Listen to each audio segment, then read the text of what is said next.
एकजुटीनं पेटल रान तुफान आलया,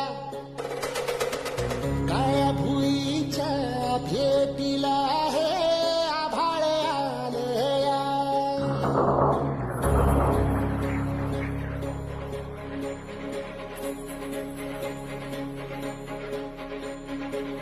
एकजुटीनं पेटल